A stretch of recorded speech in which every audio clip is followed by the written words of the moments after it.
Hey lovelies, so as you can tell from the title of this video, the subject is piercings. So I just got my second holes done today, and I'll let you take a look at that. This is stainless steel CZ, and I got them done with a needle. This is not the first time I've got my second holes done, this is the third time. My first holes were pierced twice before they worked.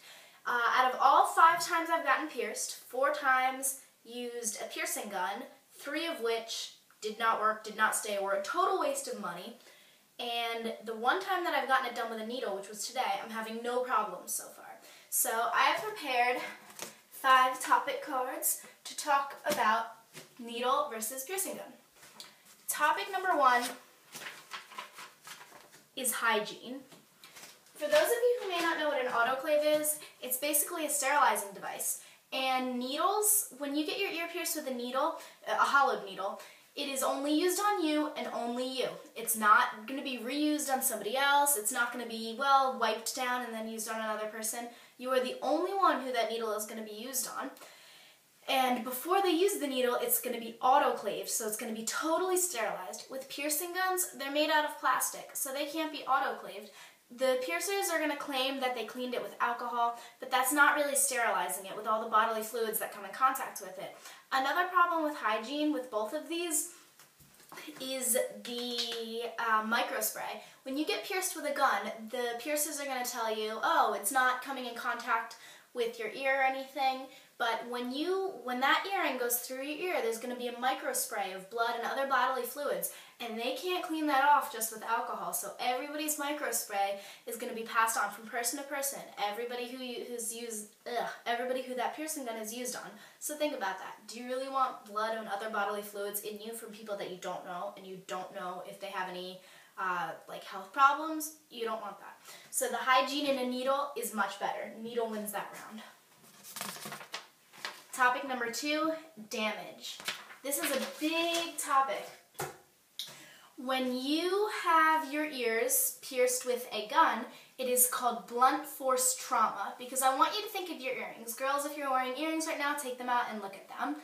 The point of the tip of the earring, while it's sharp, it's not sharp enough to just penetrate through your ear. Think about that. They have to take the gun and shove it through.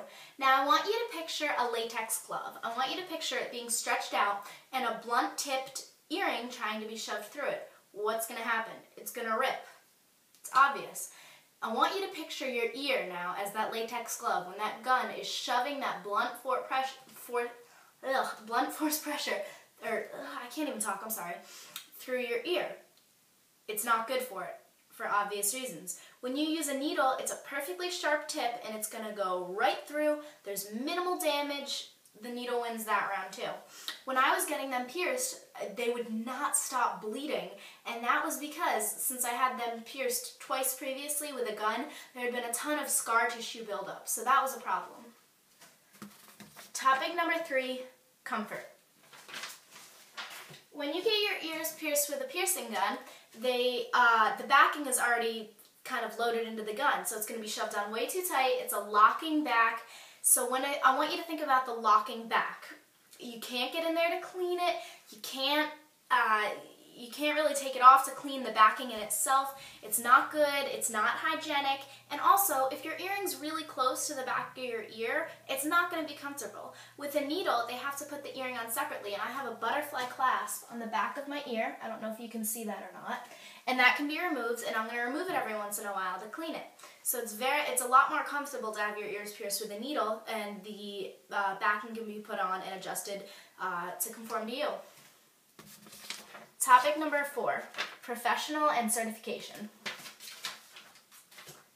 Piercers in tattoo parlors or piercing places are going to be very professional. They have to go through training, they have to go through courses, and it's very strict, and they have to know their stuff. They have to know about that body part.